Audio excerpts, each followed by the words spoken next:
Hey, sorry about that. We were trying to go LinkedIn Live, but it's not gonna work. But I'm going to let everybody in. Kat, are you set to go? Y'all are both muted.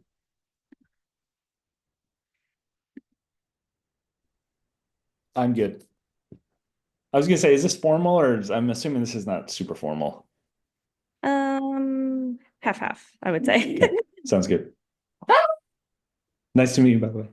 Nice to meet you. I'm gonna be on mute. And I'll just be here for the tech side of things. Sounds good.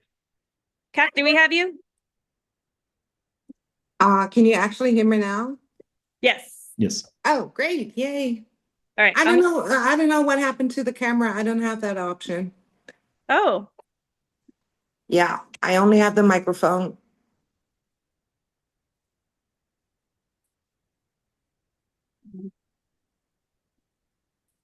let me try to make co-host. Maybe that'll help. All right. I'm gonna click off and let people in. We've got about 8 people in the waiting room right now.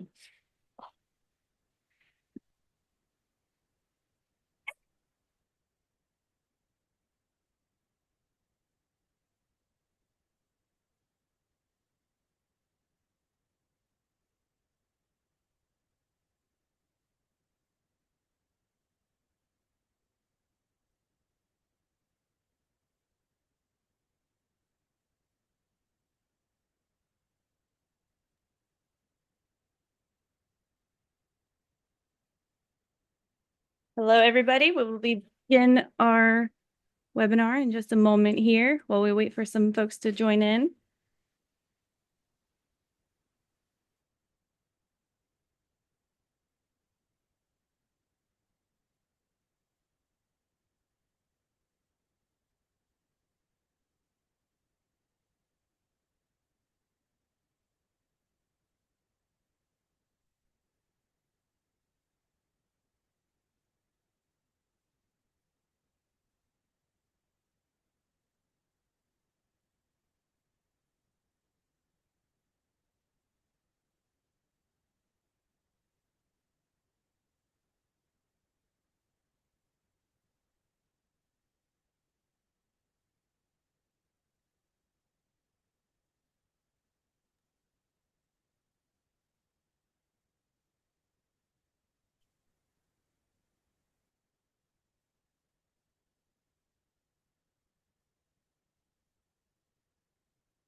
Kat, are you able to share or do you see the function on your side?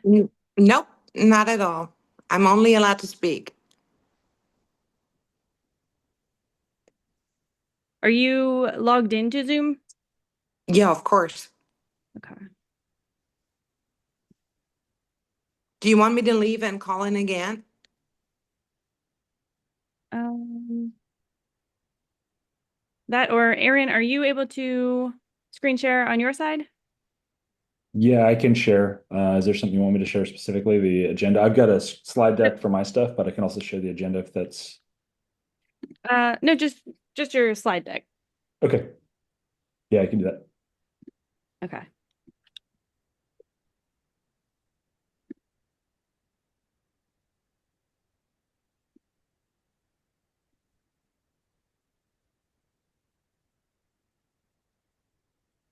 But it's not letting me. Give me 1 second. Okay. I made you Yeah, okay. You should be good. there we go. Can folks see that? Yep. Yes.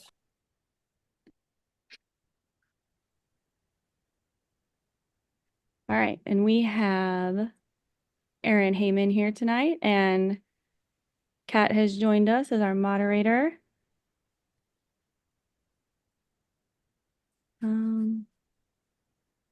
All right.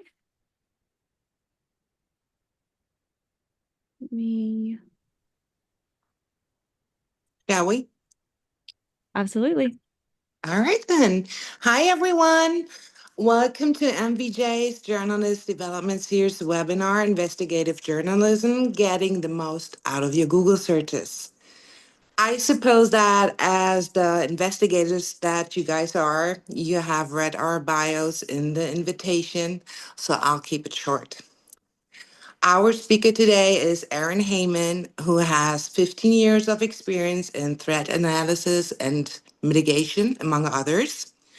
In 2023, Aaron founded SocialScout, which is a boutique online open source, a boutique open source intelligence firm that helps organizations and individuals understand the online threat landscape. And trust me, he knows what he's talking about, but you're about to find out. So, when preparing the webinar, we agreed that we wanted this to be more of an exchange than actually only peppering you with information. So, therefore, Aaron will pause frequently and take your questions and or discuss issues of interest. You can, of course, also ask your questions at the end of the webinar. So, ladies and gentlemen, without further ado, Mr. Aaron Hayman. Thank you so much. Thank you for the introduction. Thanks for having me today. And as Kat mentioned, yeah, this is definitely meant to be interactive. Think of this more as a workshop and less of a presentation. I'll run through a few slides, but really this is designed to hopefully give you some new tool skills, capabilities. So as we go through this, if something doesn't make sense, please stop me. If you have questions, please stop me. If you have an idea on how you could use this for your work, feel free to throw it out, throw questions in the chat, interrupt me. Again, this is for you all. So if there's a something you want to go a little deeper on, please, let's take the conversation that way. So overall, a way to think about this is we all know how to Google. We all have used Google probably hundreds or thousands or tens of thousands of times. But what I want to highlight is a few of the capabilities that maybe you don't use that often or maybe don't know exist. And so that's kind of the goal here today. So quickly, like a quick agenda, what is Google? We're going to talk a little bit about how Google works. You want to understand what's going on in the back end so that you know what the tool is doing and what the tool is not doing. What can Google search? What can it not search? Those advanced tips and tricks that I mentioned. And then I call it a test drive, but that'll be kind of an opportunity for all of us to kind of, you can throw things at me or you can use Google on your end and then ask me questions about what you're seeing. But think of it as a test drive and start thinking now. As journalists, I'm sure you're all working on projects and articles and investigations. So if there's something that you've been trying to find, you've been trying to look for, and you've had a hard time finding it, think about that right now. And part of the goal today is to help you maybe get a little closer to finding those things. It could maybe it's a person, maybe it's something about an organization, maybe it's older, maybe it's an image, whatever you're working on. Is there something that you've been trying to find that you've struggled to find for whatever reason? And the goal, I can't guarantee that we'll find it, but I can give you some ideas on maybe different ways to search for it. So starting quickly with what is Google. At its very simplest, Google is out looking at the surface web, collecting the content on basically every publicly available web page that's out there, and then sorting it, organizing it, indexing it on their servers so that when you go in and you search, you're not actually searching the internet, you're searching their servers, and they're feeding you the results based on what they think interests you the most, based on your prior searches, based on kind of how you formatted the search. And then when you click on something, it then sends you to that actual site. But prior to, basically Google's trying to organize the internet for you. But the internet's a big place. So what is it actually indexing? What is it organizing for you? The internet is typically broken up into three sets. Some of you may have seen versions of this. A lot of times people use the example of an iceberg as a way to describe this. And you think of surface web, that's the stuff that is publicly available. And this is what Google is very, very good at. but it is a very small part of the internet. The estimates are it's less than 10%, maybe 4, 5, 6% of the internet is actually what we call the surface web. What do we mean by surface web? That's things like Wikipedia, government sites, NGO sites, commerce, company websites, e-commerce sites, news sites, blogs, all those places where people want their content to be found and found easily. And Google is very, very good at running across all of those sites, collecting all that, organizing that data. So when you search, you can find it. What it's less good at is the deep web and the dark web, but that's where a lot of the data actually is. What do we mean by deep web? Deep web is where most data actually lives on the internet. It's anything, any type of content that you have to log into, you have to get past a paywall. You have to, it's not publicly accessible without another step, right? So this could be a government database like property records. This could be court records. It could be research databases that companies build, like LexisNexis, and they want you to have to pay for the content. That's how they make money. They create the database, they make you pay for it. Same with news sites, with paywalls, entertainment sites, some social media sites, you have to log in to see the content. Now, one of the things that some of these sites do is they will give a little bit of the data to Google to try and entice you, right? So they'll give you just a little, they'll make a small part of the data publicly available so that when you do a search, you see it, you click on it, you get to their site, and then they say, please log in to find more content. So Google is very good at finding kind of those access points to the deep web. The third part of the internet is the dark web. We're not going to talk much about that today, but basically that is content that's designed by owners to be less visible and not directly connected to the deep web or the surface web. You really have to know where to go and you have to use special software to get it. Some of you may be experts on that. That's not our goal today. We're not going to talk about the dark web at all, just with the one exception that that's not what Google's searching. It's not looking for that stuff. It's not finding that stuff. It's not going to be in the results. We all know how to Google, right? We all have gone to Google, typed in a million different searches, but I do want to highlight some basic search functions that you can utilize that can make your searches more efficient, right? So if you put quotes around a word, you get exact matches. If you put a dash in front of it, you get it removes that word, so it won't return any results that have that word in it. You can limit results to a specific site. This is actually a really interesting tool. I'll give you some demos on how that works. And then you can use a star for a wildcard. You can use and or. So these are kind of basic Boolean searches. If these are totally new to you, if you've never used any of these, raise your hand, throw it in the chat if you want an example of any of these. But I'll run through a few of them and just kind of give you a sense for it if you've never come across those. The other ones, the ones I want to spend a little bit more time on and make sure you're aware of, are a few key functions that Google offers that can be really valuable for journalists. One is kind of the image search function, and that's something that's gotten really very valuable in the last few years, especially as AI has enabled kind of more robust analysis of images. And so you can find the original source of an image, things like that. Google Alerts is really powerful. If you're monitoring a specific topic, you can set up a Google Alert, and anytime a new website, a new article, a new anything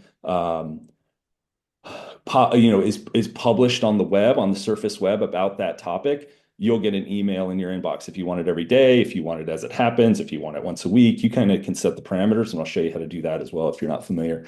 And then there's, again, that advanced search function that has a whole bunch of different ways that you can refine your search. Because one of the things that Google is more designed for it to kind of throw the top result at you. And for most people, most searches, that's helpful, right? You just you look at the first few results, and that's what you run with as a normal consumer, right? I want to buy a chair from Home Depot. You write in chair, Home Depot, and it'll give you, a product from somewhere. It'll give you 10 different options. You click on the first ones. But as journalists, you're looking a little bit deeper. You're looking maybe for a very specific piece of data that isn't necessarily what Google wants to put at the very top of the results, but it is finding it. It's just a matter of getting to that piece of data. So what we're going to do now is I'm going to pivot a little bit. Any questions so far? That's just a very, very high level overview of what is of Google. Any questions before we just kind of start diving in on some searches? I have a Um, question. Go ahead. You said that your algorithms on your past searches do kind of limit what Google shows you. Is there a way to get a fresh browser up so that you've never searched before? Absolutely. So that's a fantastic question. One of the things Google does is when you use your normal browser, it basically keeps track of all your searches. So if you search the weather, just to clarify for everybody else, and then I'll show you an example. So if you search, for example, the weather, or you search, I don't know, a favorite topic, and you've clicked on a link before, when you do that same search again, it's going to give you that same link as the first one because it wants you've basically told Google that I like this result. By clicking on it, that's the way we tell Google we like or we don't like something. By opening up a private browser or opening up a completely separate browser, especially one that you're not logged into Google on, that will give you um, a fresh set of results. So So does that we need a we whole new find this laptop? sometimes with people who are trying to maybe remove their content, their personal content from the internet, and they'll Google themselves on a regular basis. And they're like, well, my stuff's still coming up. My stuff's still coming up. Well, it's because Google's using a lot of their past searches and giving them basically the same data and over again. But if you use a private browser, if you use a browser that you've not logged into, you will get kind of fresh results. Does that answer your question? I was curious if you'd recommend a whole different browser for doing truly private stuff, or if a private window is enough, a private browser window is enough. I have Chromebooks. I could just make a fresh Google account and be completely anonymous. But I was curious if that's really Yep. necessary. It kind of depends on what you're searching. I do use different browsers for different things. So I use kind of three or four different browsers and segment kind of my stuff. I don't, browsers are also kind of in some respects kind of tracking us. Sites are trying to track us as we move across the internet. So yes, there is some value in kind of segmenting that out and using different browsers, using private browsers when you don't want kind of a record of where you're going. I will say it doesn't. When you do go to a site and you interact with that site still knows it's you unless you take additional steps, VPNs and other things like that. So it doesn't solve all the problems, but yeah, private browser or a separate browser will typically give you a fresh kind of Google um, results. I see another hand. Is that Karen? Another Karen? Hi, it's Karan. Karan. Hi, Karan. Hi. First, I want to say, Kat, your nails are fire. Thank you. You're welcome. Agreed. I also wanted to know, like, how long or is there a length of time that Google keeps our searches? How private can we expect to be in our search for information? That's a great question. I don't have the exact answer off the top of my head, but like as a Google user, so I use Google. I have a Gmail account for my personal account. I use Google for my business. I assume they are kind of keeping kind of logs and tracking what I do, not necessarily because they're trying to big brother and monitor everything I'm doing, but they're more it's so that they can improve their products. But I would assume that there is, a large record of what I've done. Whether or not that ages off at a certain time and they only keep it for a certain time, um, I'm not fully aware of that. But you do hear of like, somebody will commit a crime, Google, investigators will dig into it and they will go to Google and ask for data.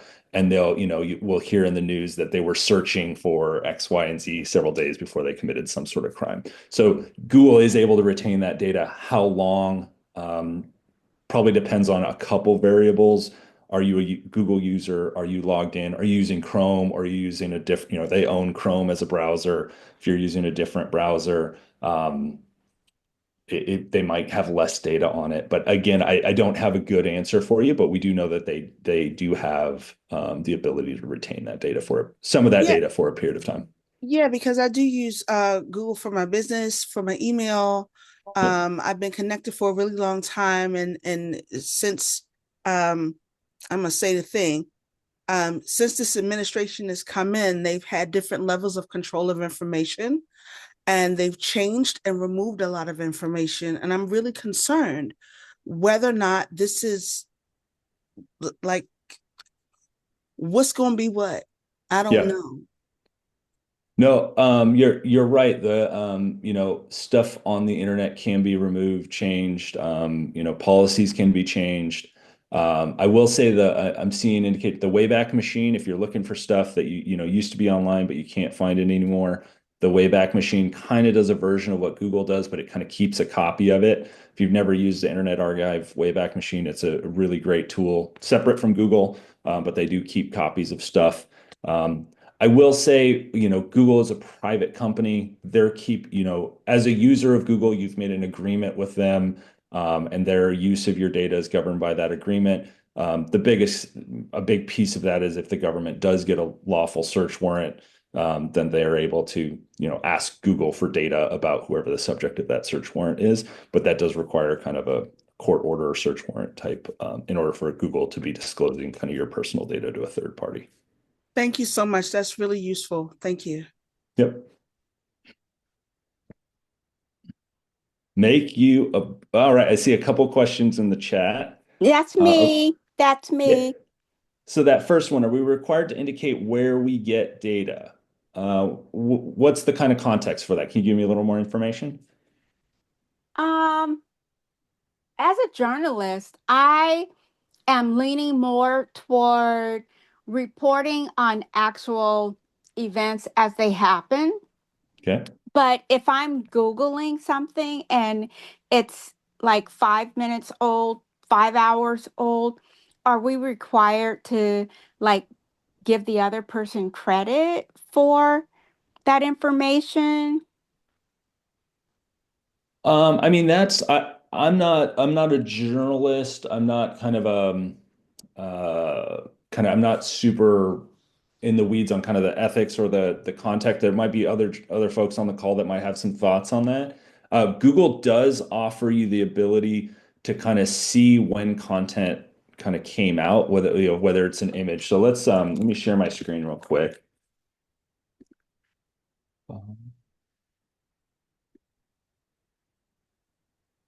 So we'll just go to Google. Can you all see this? Yes. And so, yeah, I'll show you the image search just as something that we were talking about. We'll kind of use this as an example. Search by image, we're going to upload a file. All right, so let's do this Nikola AI Tesla image, right? So you have an image, you throw it in here, it uploads the image, and I say, give me an exact match. And it pulls up kind of this meme from earlier today. I think it was just a few hours ago, where it found that specific image. This is one thing where AI is, oh, actually, no, sorry, this is a year ago. This one was from a year ago. Sorry, I was pulling several. So one thing, if you're trying to find if something's already been reported, if an image has been where an image is coming from, if something is brand new or if it's already been online, the image search function can be very helpful. It's not perfect, but it can point you, for example, if you see an image and you're seeing somebody who's reporting something, you're trying to figure out if it's real, if it's legit, where the image came from. That's a quick way to kind of triage that and see if, do I actually have something new or somebody already reported it? Does that answer part of your question? Other folks on the call might have more Yes, context from the yes, journalist side. absolutely answers my question. And then um what about like songs? Because I don't know, I just have this strange suspicion because I use a lot of songs on social media Okay. And I used to see people saying I don't own rights to this music. So are we still required to do that as a journalist? I know you said you're not a journalist, but Copyright laws. what'd you say, Miss Karen? Copyright laws are federal government. You could check whether you have to credit it to see who owns the copyright of it at the Library of Congress usually.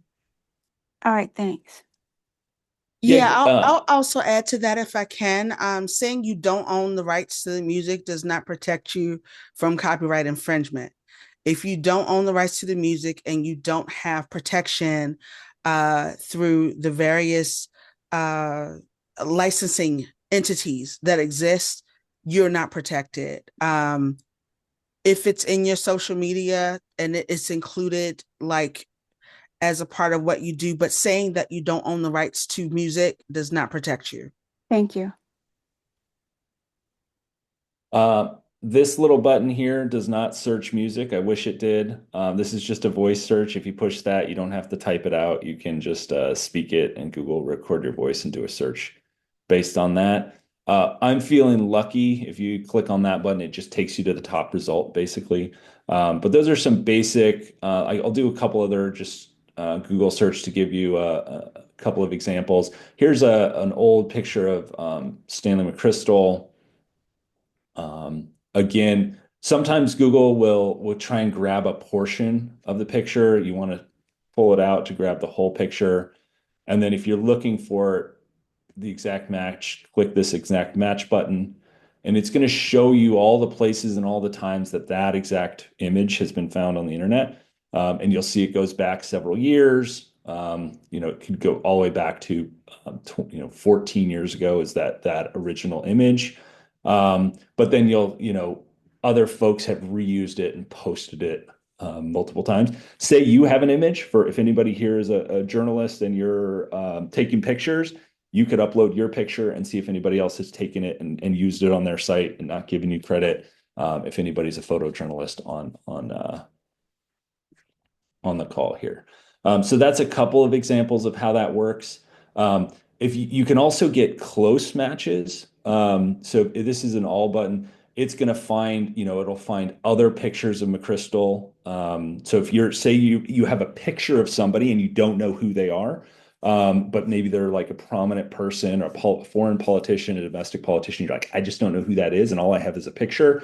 You could throw that in here, and Google may be able to help you figure out who that is or find context.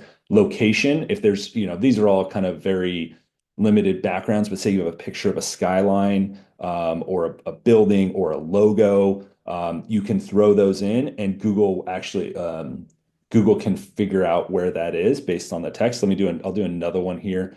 So this is just a meme I grabbed off of Facebook. Right? It's just a little kind of logo, and it's the castaway, and it finds every place on the internet that image is located. Again, so like say you're trying to investigate something and you just have a little bit of an image for again a logo, a location, something, throw it in this, and Google is very, very good at looking at all the other images it's ever seen and trying to find close matches to it. You can use this visual match, you can use exact match. So Google can be very, very helpful in locating content, either the original photo or additional photos that look very similar. Aaron, we Yeah. have one more question in the Yeah. chat, which is a really interesting one. So let's take that one and make it the last one and move on, if that's okay with Okay. you. Yep. Yes. So, did you see it? Like Sarah Oh, wanted okay. to Yeah, let me know pull it up. what are ways to know images are AI made or modified? That's a great question. So right now, the technology is moving so fast that it's easier to create an image than it is necessarily to always detect that it is fake.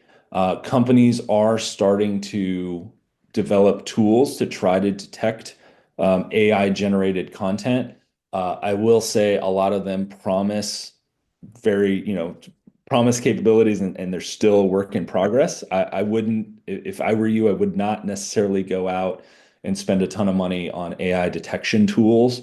They're just not really there yet. They have a lot about, they have a lot of false positives. So AI detection tools are not necessarily worth it. There are some exceptions, but the tools that are being sold are still a work in progress. One way you can check to see if something is AI generated or modified is doing exactly what I just did. Take the image, throw it in Google. I'm going to use one here. I have one that I saved. This is a picture of Musk. This is a meme. It's political. Let's not worry about that. But it's an example. So it's a meme. It's not AI generated, but what it is a combination of an old photo with a meme that was thrown on top of it. So if we go to the visual matches, hold on, exact matches here. I want to find the original photo. So this is a meme that's just kind of flying around the internet. Here's the original photo without him kind of superimposed on it. So that's one way to kind of detect that an image has been altered is, obviously it's very clearly, oh, hold on. You can't see, can you? Oh, no, you can. That's one the reverse image lookup is a feature that allows you to see how many different varieties of images are out there and how many different versions of the same image. Because this same image could be modified hundreds of times. Just happens to be that Aaron, this one. Aaron, you're Go not ahead. sharing your screen. Oh, I apologize. Sorry about that. I thought I was. All right, so here's the image. One sec. I apologize for that. So here's the image.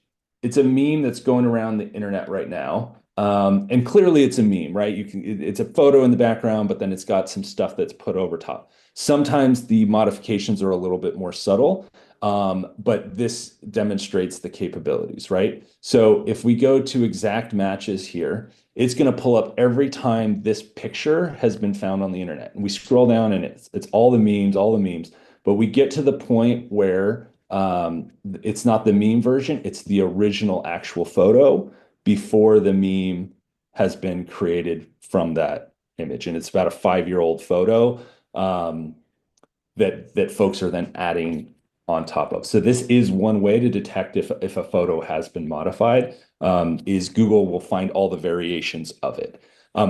Detecting whether or not it's AI, there's certain things you can look for, like hands, lighting, different things like that. But to be honest, AI is getting better and better at making content look real. And some of the things that were, even 3 to 6 months ago, if it was making an image of hands, they would look really bad. Now they look much better. The AI generated content's just getting much better, much quicker. Also, just if I may just jump in for a sec. Yeah. I don't know if you saw it, but last week, there was a new report that went out to open source professionals that lists brand new open source tools that will help you, that are free, and that will help you detect if an image was tampered with. There are tools like Forensically Beta, or tons of other tools that you can use for free. As Aaron said, they're not perfect, but they can be useful. If you want to, we can share the list later on. They may turn out to be useful. I'll share the report with all of you. You'll have the links, what they can do, the names, and everything. So maybe that's helpful. And then I don't know. Uh, yeah, absolutely. There are tools that are being developed. It's there's not one like perfect solution out there, but yes, absolutely. Companies are trying to solve this problem. Yeah, So yeah, very much, Kat, if you could share that, that would be great. sure. I don't know if I can actually share it in the chat. I don't think so, but we'll send it out to you guys, and then yeah, let's move on, Aaron. We have a Yeah. time issue here. Yeah, And would one you question. Go ahead. Sorry, who was point of that? special privilege? Would you be able to make that page for me if I email it to you? What's the question? The one I sent to you direct about the Let me. Wikipedia one, because Facebook won't let me, I mean, Wikipedia won't let me make a post about myself because I wouldn't give my driver's license to Gotcha. Facebook. Yeah, in terms of creating, I've never created a Wikipedia page. We It can look you into you that just and see create an what, account. yeah, we can look into that and see what options there are for creating Wikipedia pages for Can I sure. give you Let's my, I mean, can you give me your email address? yeah, I will. Yeah, I'll here, I'll put it in the chat right now for everybody. Thank you. If you do have questions,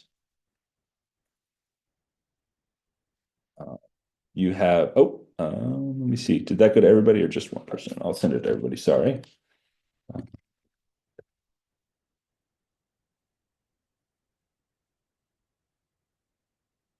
One question I did see, Kat, that might be worth spending just a minute on is the geolocation.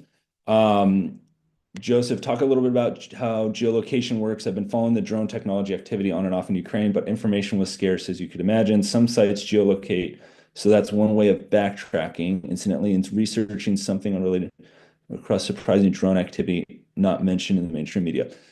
So are you asking like how to geolocate based off of off an image? Right, you see something online and you're trying to figure out where those folks are, or can you provide a little more context on the question, Joseph?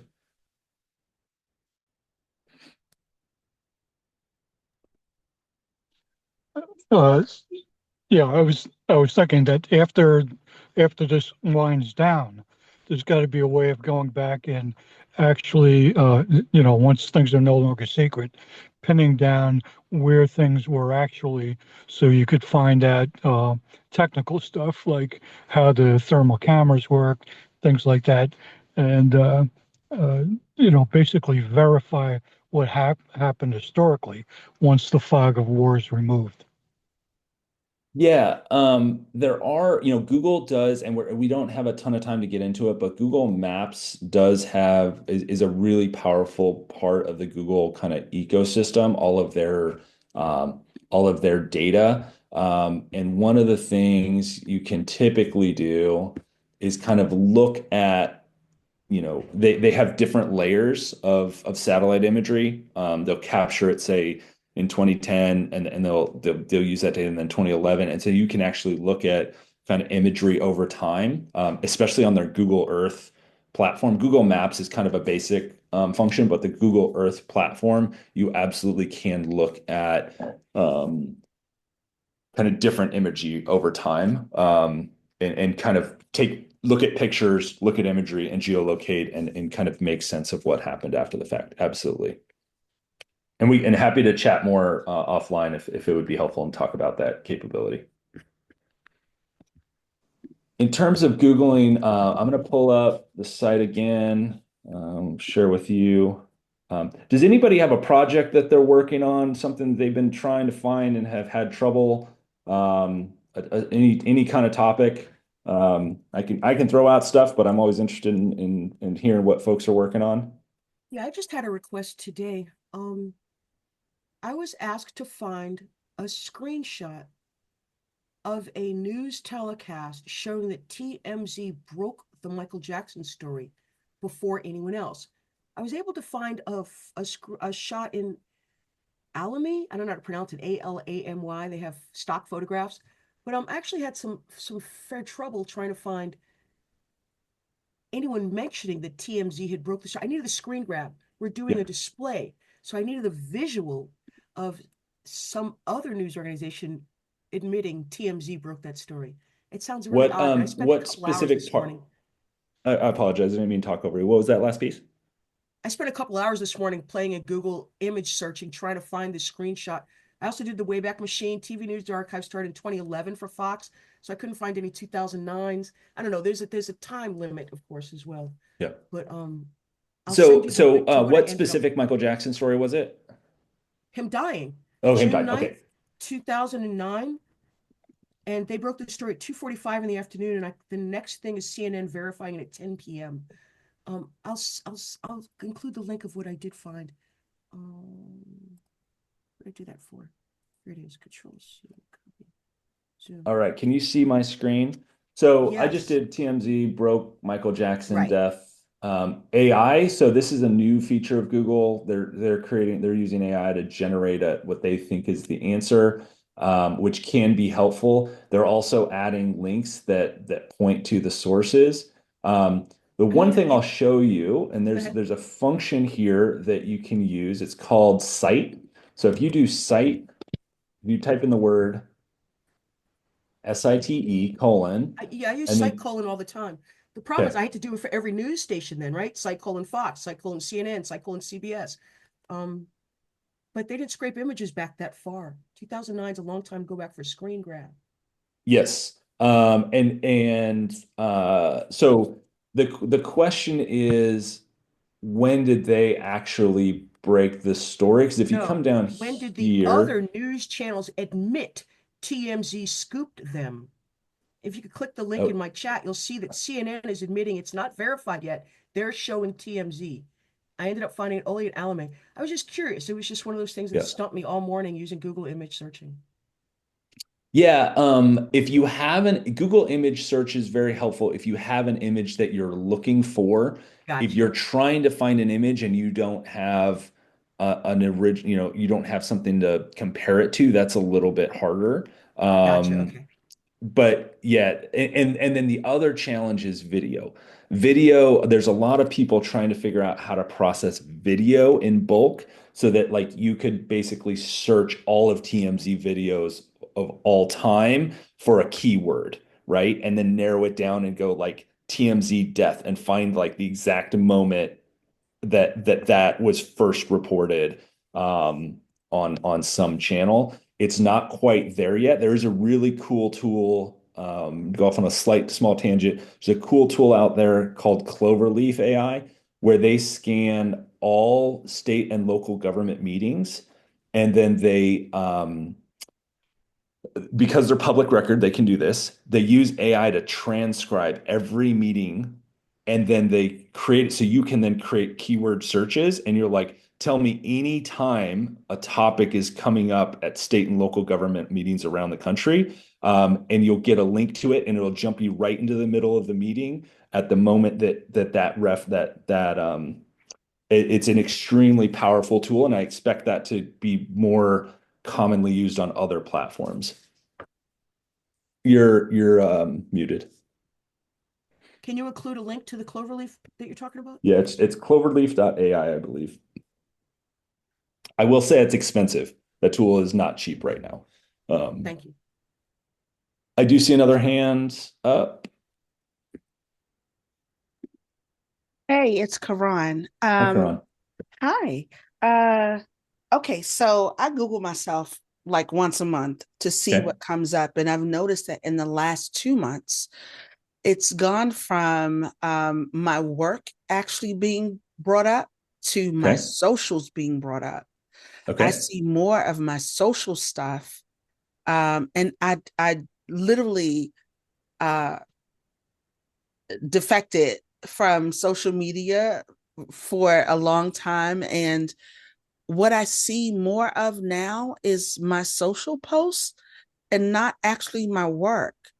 Do you That's have any idea why that's changed the way it has? no, but that's interesting. I just did a quick search. You could see it here, and you're spot on, Oh, right? that's me. All the social accounts pop Hey, up girl. first. Hey. um, before. That may be a change in algorithm. Mm-hmm. Maybe Google has realized that when people are searching for other people, they're more interested in finding, their links. I don't think it's probably not related to you. It's probably related to how Google has instead of providing, say, um, links to your articles, it's providing links to you, especially because the search is actually, right? If I just put in your name, Mm-hmm. I'm telling Google, find this person. And these are if I put in articles, now it's going to take me to your articles, to your content, right? It pulls up Okay. that. But if I just put in your name, yeah, I'm guessing this is Google. And I have noticed this now that you mentioned, I have noticed that socials tend to pop up at the top more when you're searching individual names. That's probably, Google's always on the back end adjusting how they present information. And they may just have realized that, like, when people are searching for other people, what they want to find is their social media accounts, not necessarily their content. That would be my guess of what's going on here. Yeah, because before Quranism, I've had Quranism. I've used that moniker for over almost 20 years now. And Quranism and my work that has come up with Quranism has come first. And now what I'm seeing is my social media stuff coming up. And I'm not even on X anymore. I don't even participate in X, but I'm Yeah. seeing a lot of my social media stuff um, on Instagram, on X, on Facebook show up more than I actually do as the moniker I've been known as. I was just curious. Thank you so much for answering that, because that's been a huge change. It's been a huge change. Yeah. And that's something that, like, these platforms, Google's trying to stay, honestly, Google's trying to stay relevant, because the younger generations don't use Google as much. If they want to find out about something, they'll go to TikTok, and their first Yeah. search will be on TikTok or it'll be on Instagram. They don't necessarily use Google the same way that millennials, Gen X, and baby boomers do. And so Google is trying to stay a little, they're going to evolve. They're changing, right? It used to be 5 years ago, your first search, the first result was always Wikipedia. Like, that was Mm-hmm. always like often the very top. Sometimes it is now, but it's not always. Um, it's Google is constantly on the back end adjusting and trying to figure out, like, what's the best result, and learning. It is a version of AI. If when people search for you or they search your name, they go to your Instagram or they go to your X, over time, that result goes to the top because people are saying when they search for you, that's what they want to find. They don't necessarily want to go to the article for whatever reason. They may go to your X and then go to your articles, or they may go to your Instagram, then go to your articles. But for whatever reason, Google is learning over time based on users that this is what people are most likely to click on. So, do you have any advice for how to protect our privacy in Oh, this? Because there was a huge surge in my searches and in my the attention I got when I went from local news to national news at NBC. Um, any advice on how to protect ourselves and our privacy? yeah, absolutely. You can do kind of scrubs of your social media and make them private. Like, I typically recommend for folks that you have a private, kind of break your social media into two worlds: the world that you use for your work and your professional and kind of communicating with the entire world, and you keep that separate, to as much as possible as the social media that you interact with your family, with your kids, with your parents, with your friends. So, for example, maybe you use Facebook, and that's where you interact with friends and family, and you make that private. When you post there, you post to only friends and family, and you don't put necessarily work content there. Your content on there. You're not trying to, drive a conversation.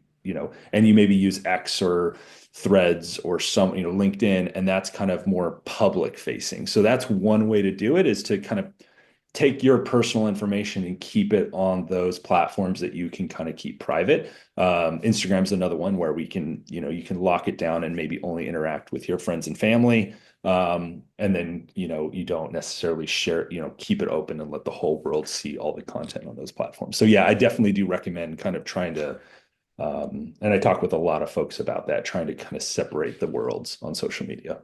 Thank you so much. That's so valuable. I appreciate it. Thank you. Yeah, let's see. And let's see other things that we can do. So let's do, all right. So we'll do this Karenism, and then I'll show you some of the advanced tools. So we do a search, you search for something, you get a whole bunch of hits, and it's maybe not what you want. You got pages and pages, and you don't necessarily want to run through all of them. This tools function over here is incredibly valuable. So you click on that, and it's just a slight little change, and you get these things here anytime. So we can see what has been posted about Karenism in the last hour, not much. Past 24 hours, we can see kind of recent posts. within the last 24 hours that reference Karenism. And then you can go week, month, you can put in a custom range if you're looking for a very specific time, an incident, right? Michael Jackson's death, you could put in the day before and the day after and see what happened on the internet around that time based on your search terms.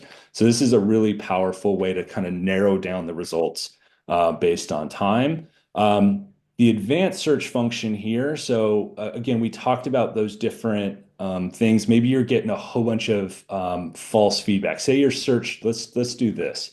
Let me show you how to do some. So we go Taylor Swift. Right? There's a billion results on Taylor Swift, right? But maybe it's not the Taylor Swift that you're looking for, but maybe you don't know exactly who that is. You can start with the tools function, advanced search, and you start adding kind of negative words, right? We don't want Kelsey, her boyfriend. We don't want Chiefs. We don't want singer, concert, era. We'll put in a few of these, right? So it's going to start taking out those terms. I did an extra one of them. And it's going to start telling me other content. I'll show you one thing that I found when I did this the other day.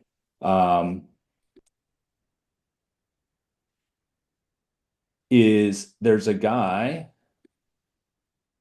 who is an MMA fighter named Taylor Swift, and he's really struggling to get to get out there and be known because every time he posts something, he's overwhelmed by all of the Taylor Swift content out there. He's trying to build a following, build a reputation, and he can't because every time he posts something, it's overwhelmed by the Taylor Swift. So a way if you're searching on something and there's a lot of content that's not related to what you're interested in, using this tools function, going into the advanced search and start listing off the words that you don't want, and it'll eliminate those from the search, and it'll point you to, right, that MMA fighter that has the same name, or the,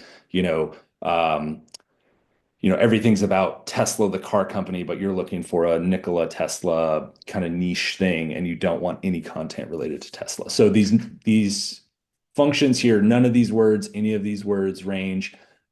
Site we talked about. File type. Has anybody used the file type function? Is anybody? Yes, all the time. Okay. It's a great way to File find type is agendas. another. Say that again. It's a great way to find agendas because I do Yep. site /stpetersburg.florida.us and then file type .doc, and their agendas are always in .doc format. Yep. So that's a perfect example. So let's what was the name of that site you said? The city of St. Petersburg. I think it's just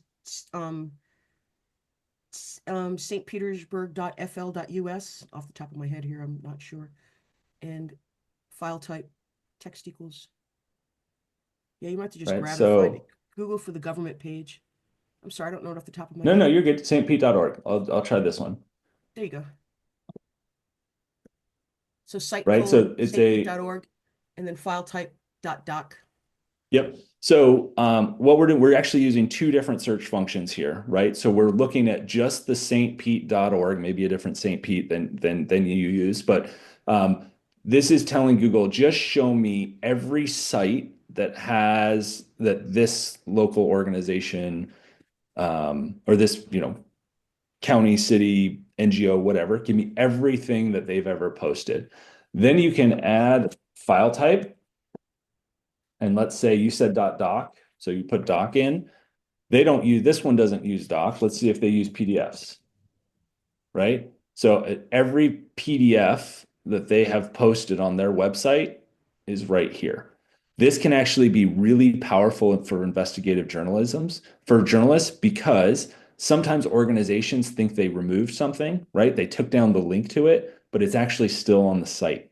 And so you can find it because it's still posted there, even though there's not a link and you can't go to their website and find it on their website. You can find it through Google. So, agenda, right? So this is searching let's just walk through this real quick. It's searching every page on the stpete.org website.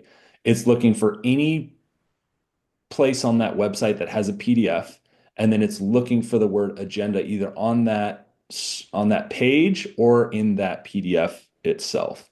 And so then again, you can find all this stuff. This is how hackers find lists of passwords, usernames, because companies will post this stuff and not realize it's there. And the hacker will do things like, they'll search on an entire site looking for this type of content. So this site function, SITE colon, and then whatever site, and then file type. And you can do this for any file type, XLS, Python, documents, PDFs, you can put really any file type extension, and get results. All right, I'm a little behind in the chat. Let me see here. I also use that overseas. In fact, I work for PolitiFact, and I was asked to find the government of Ukraine's lawsuit settlement against Hunter Biden, and I did site :UA for the government of Ukraine, and put in the defendant's name, and it pulled up the lawsuit very quickly. I'll get the What was actual the search statement. defendant's I just name? made that up off the top of my head, but it's close. Hang on. No, that's fantastic, right? You're narrowing down. When you think about Google searching, think about, instead of just putting in a couple of words, think about where on the internet you want to search. It could be one site, it could be a series of sites. Think about what type of, it might just be on the page, and that's fine. Then you just put in the text, or it might be in a specific type of file. But yeah, these are extremely powerful ways to search organizations, companies, or government websites that just have a ton of content. It was gov.ua is the Ukrainian government's website. So, and then I did Victor Shokin, How do you spell it? VIKTOR space. Oh, that's not take the file type away. And then the last name is SHOKIN. SHOKIN. And yeah, press enter. And that brings up the actual Ukrainian police have lawfully closed an investigation. I was able to use that link in a PolitiFact check. Yep. That top link is actually the government site. It's amazing. Yep. Kat, you mentioned using Google for searching in other languages. Do you have any thoughts? I don't want to put you on the spot here, but do you have any thoughts about how to best practices or experience that you've had with using Google to search kind of and get local content, not necessarily kind of just like American content about events overseas, maybe finding more local content? Yeah, that would be a less like high tech approach because let's say you wanna look into people tied to cartels in Mexico or in Colombia that actually operated before, Google started grabbing most of the content. So before 2005, I think was like the turning point for all of that. So in those cases, we've noticed, or I've noticed that, let's say you wanna further look into the Cali cartel in Colombia, um, and then Google search or Google US will be of absolutely no use for you. So here the approach would be to use Google Colombia. You could also use a VPN, or you may actually want to use a VPN when doing that kind of search. Um, Go to Google Colombia, and then the thing here is Google will not grab content or information from like small local outlets. So if you want access to information from outlets that are actually based in Cali, Colombia, Google will be of no use. You will have to use Google in order to identify those small outlets. Like for Cali, it would be El País Cali. And then so that also like means you would have to speak Spanish or any other local language.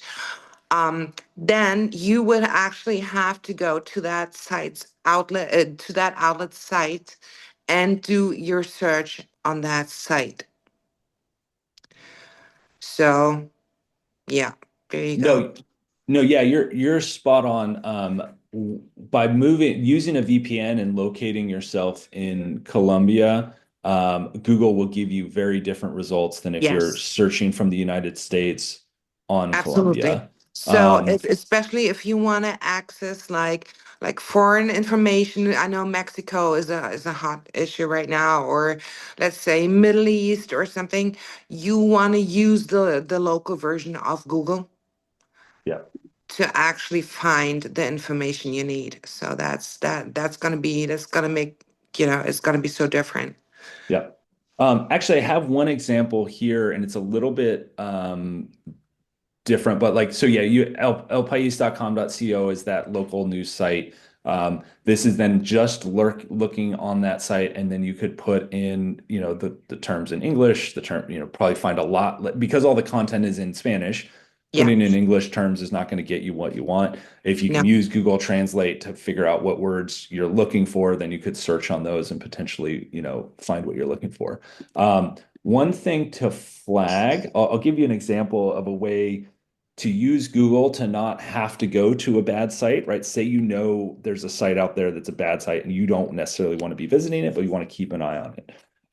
So here's one, even politics.com. This is an Iran-run covert influence site.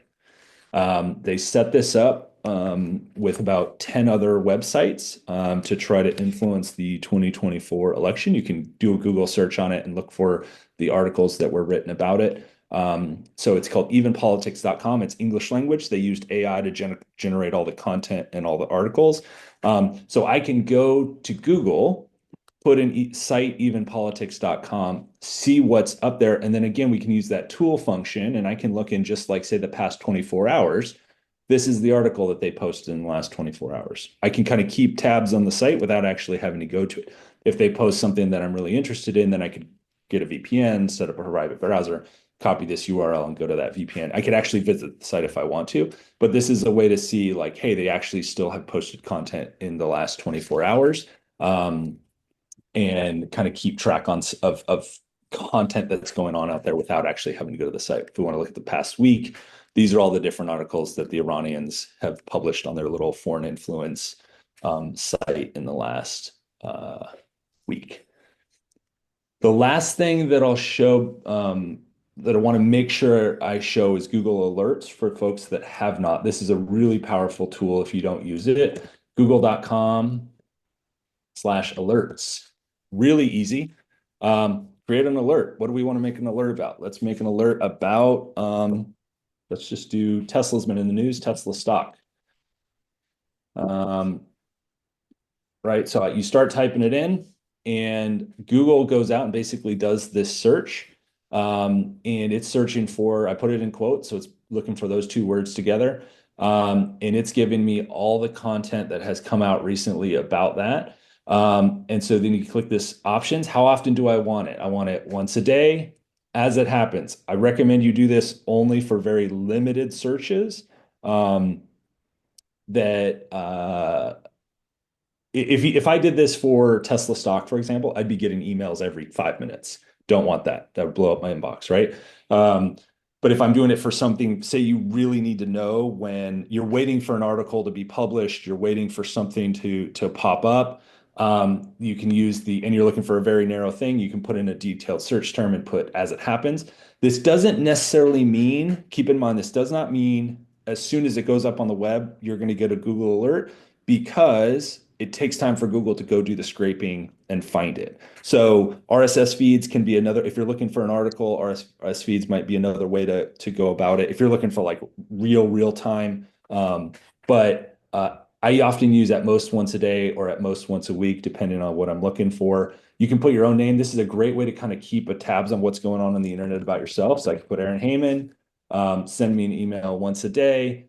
Sources, this says Google's going to search. You can pick if you want to pick a specific set of sources, obviously language, results, how many you want, all results. You put in your email. It will force you to sign into Google. So you'll probably have to sign into your Google account. And then you get those sent to your, it'll send you an update every kind of every time there's new content. It's actually a really, really great way to stay on top of specific issues. And I wanted to make sure folks had that in their back pocket. Any questions on Google Alerts? Do folks already use them? Have they heard of them before? Yep, use them all the time. Super Okay. helpful. Tariff alerts. Yep. If you're looking for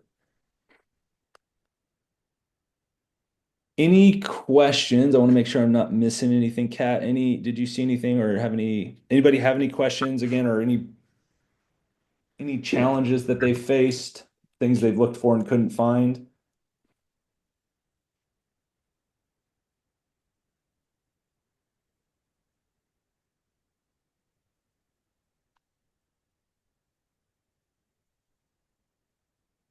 Keep in mind, this is just one tool.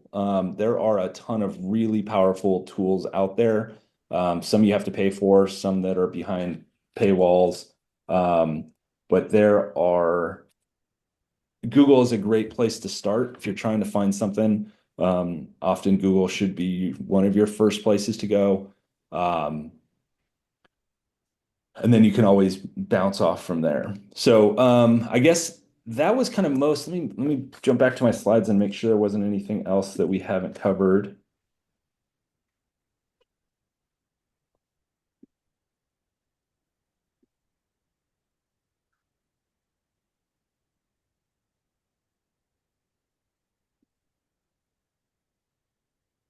Super helpful. Thank you very much. So we talked about image search, we talked about advanced search, we talked about all the different pieces of advanced search, we talked about alerts. Private searches, yeah. So yeah, we did talk about this one, the idea of private searching in a private tab or in a different browser to kind of get a clean set of results as opposed to just getting the same results you've seen on a specific issue. Again, if you search the same thing over and over again, Google is just going to give you the same results over and over again, even if they're not necessarily the best results or what you're looking for. So private browsers can and or new browsers can kind of give you a fresh look at what's out there. That was most of what I had. Happy to answer any questions. We've kind of been talking about a whole bunch of different things. I guess, Kat, unless you have any additional things, like kind of open it up to the floor for any additional questions. I don't know. Does anybody else have questions or no? If not, I'll go first. So let's say, I think we discussed this a little bit like last week when we met, like the limits of Google searches when you're trying to access especially vulnerable groups or hard to penetrate groups like criminal organizations, all the stuff that actually investigative journalists deal with.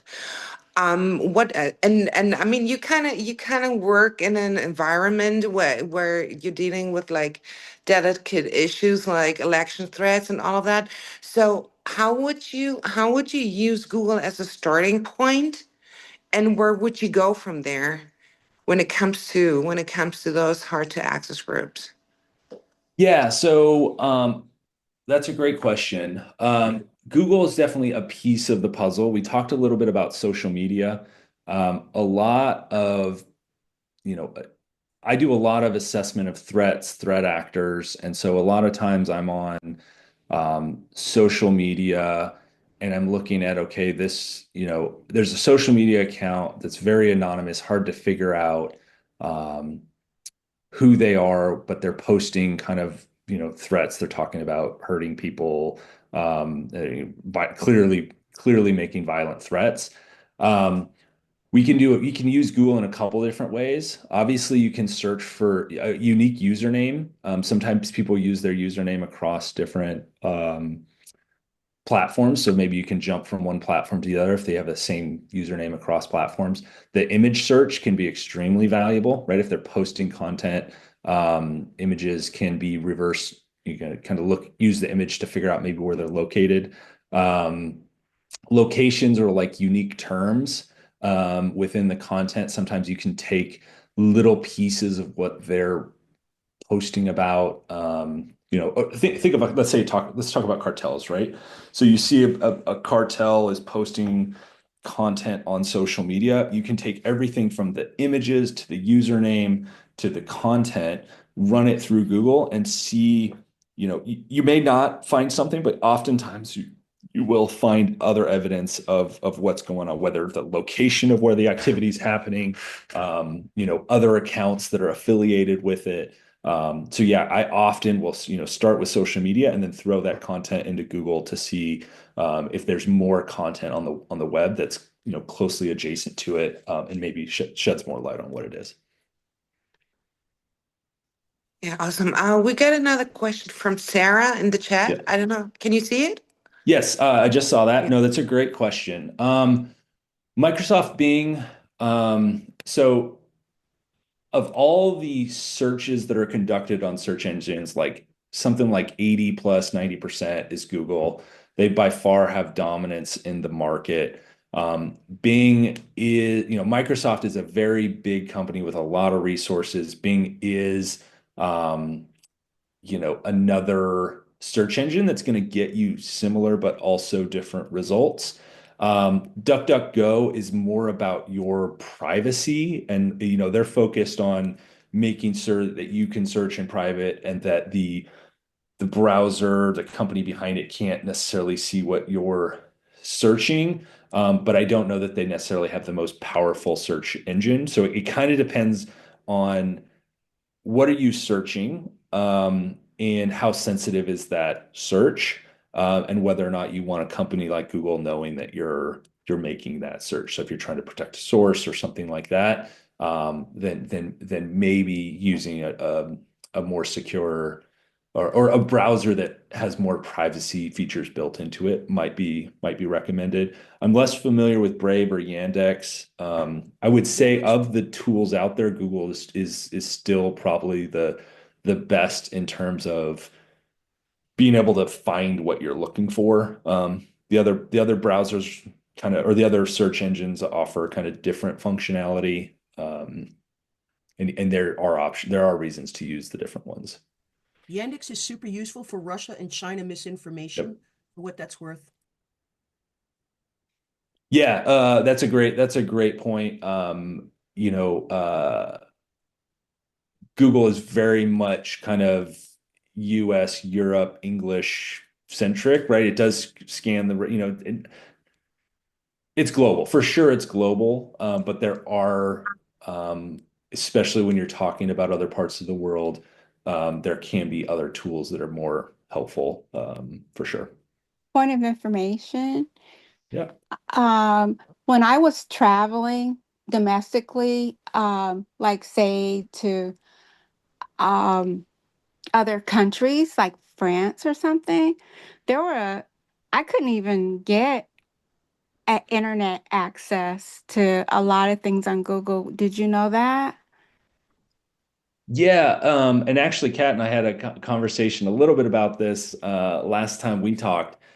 Europe has significantly stricter privacy laws and protections for citizens that impact everything from how websites function and what information websites collect about you to data brokers, what they can buy and sell about you. In terms of Google's functionality, I haven't spent a ton of time traveling and using Google. So Kat, I don't know if you have any thoughts about functionality in Europe, and differences or limitations, and or if there's other browsers that maybe work differently. You mean like when you were in Europe and you tried to access information from the US? Yes, ma'am. Yes, that's the very famous GDPR policy. Which is actually, to be honest, if you live in Europe, it's censorship. And that's why VPNs are so important. So in all of Europe, and not only the European Union, but all of the European continent, so including Switzerland, including Monaco, and all those territories, you are not able to access outlets such as the Santa Fe New Mexican, for example, because of that policy. Interesting. Um, So yeah, people really started getting VPNs when that was actually implemented, I think like 3 or 4 years ago. So yeah, it is a kind of censorship, and it makes, if you want to work without limitations or access to US media, you have to get a VPN. If not, it's going to be impossible. So yeah. Thank you. No, that's super helpful, Kat, because I was thinking of it in terms of privacy protection for individuals, but you're absolutely right. It results in censorship and not being able to access information that you should be able to access. So yeah, overall, a key important of search engines, whether it's Google or any others, is where you are when your IP address. So if you're in the United States and you're working straight from your IP address at your home, you're going to get certain results based on that. If you're in Europe, you're going to get certain information based off that. If you're in South America, you're going to get VPNs are a way to kind of move that around and say, okay, basically it's telling Google I'm, located somewhere else. And so it'll give you different results based on that. So yeah, it can be positive or a negative depending on where you are and what you're trying to find. Thank you.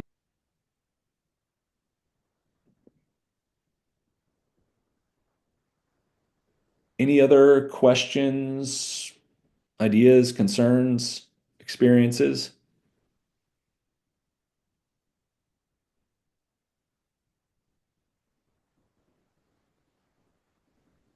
Okay, I'll just jump in again.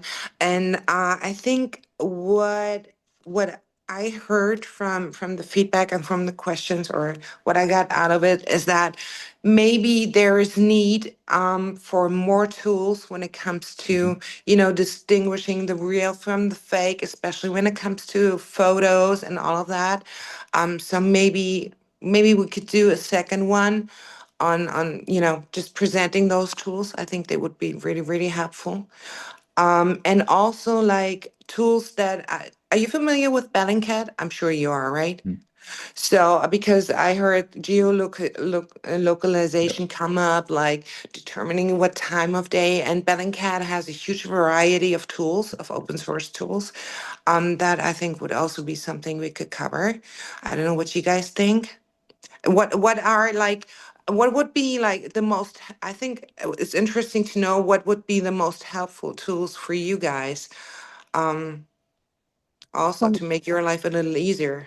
point of information. Question. What can we post? Like a person's picture. If I do an interview, like, or picture, if I take a picture with the governor's wife, those type of things. I want to know, what can I post? So to be safe, I just don't usually post anything until it's no longer information. Thank you.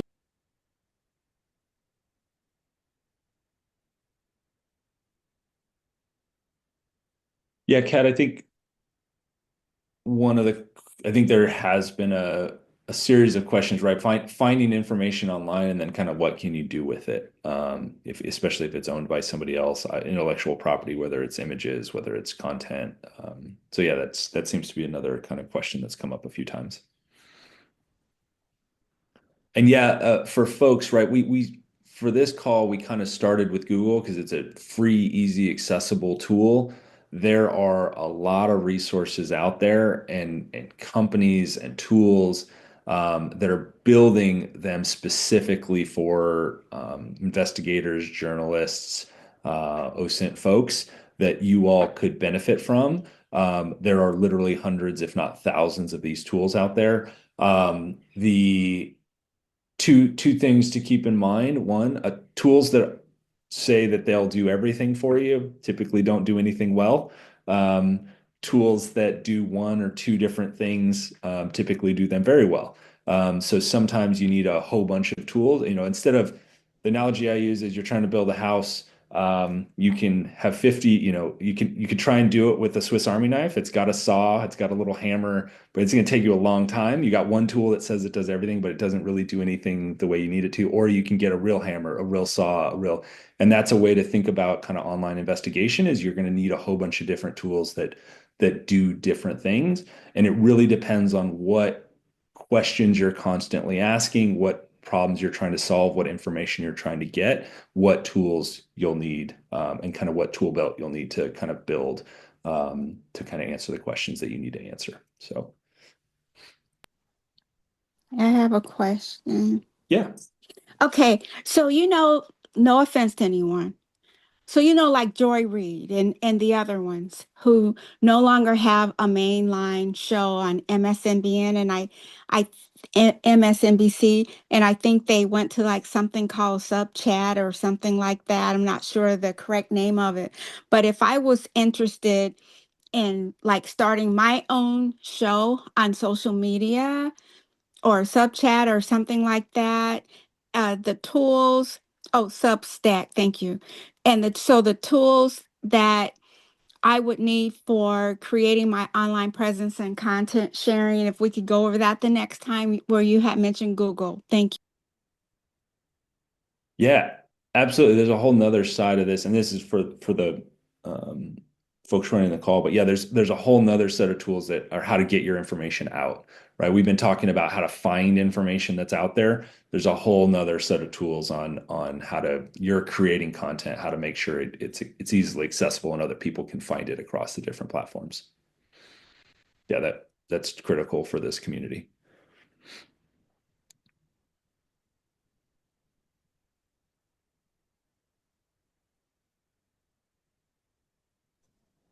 Any other questions? Okay. Nothing? Okay. Um, Aaron, anything else? No, yeah, hope this was helpful, right? We started with a tool that's free that everybody has access to. Some folks seem, clearly we got some power users that are constantly using some of these advanced capabilities. Hopefully, this was helpful for others, understanding that this is out there. If we moved too quick and there was something that you said, "Hey, I could use that," but you need it revisited, or it'd be helpful to get a little bit more. Specific questions answered, feel free to reach out. Happy to walk you through any of these capabilities on Google and answer your specific questions.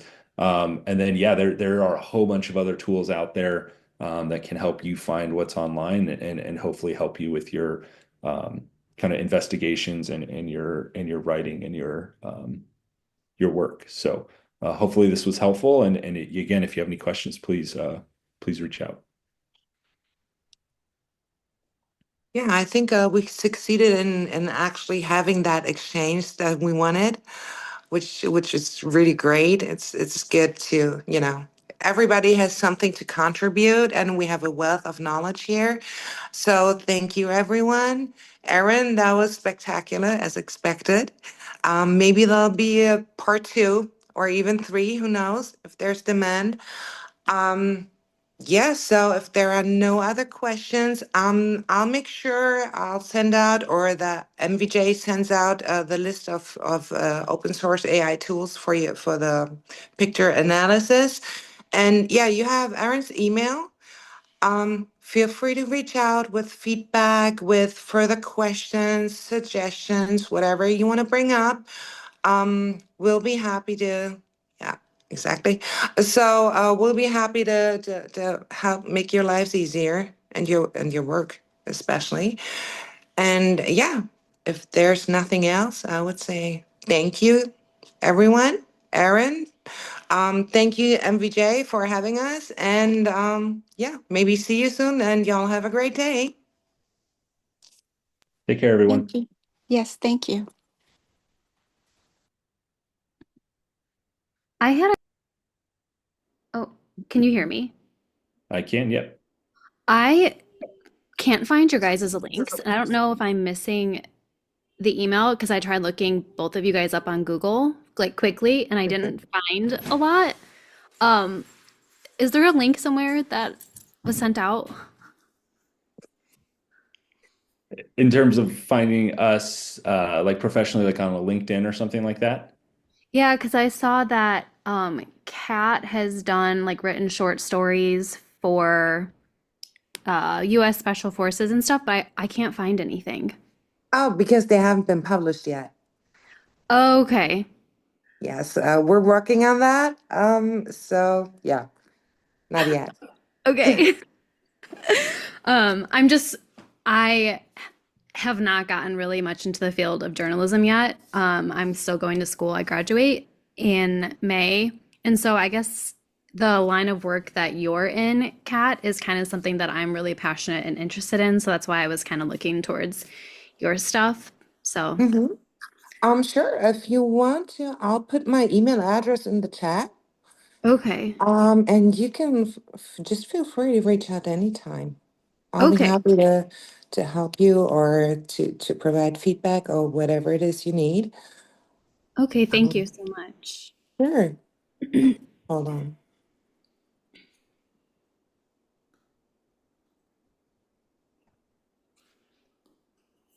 All right. Okay. I got it. Thank you. Okay, sure. Bye. Take Bye, care, everyone. guys.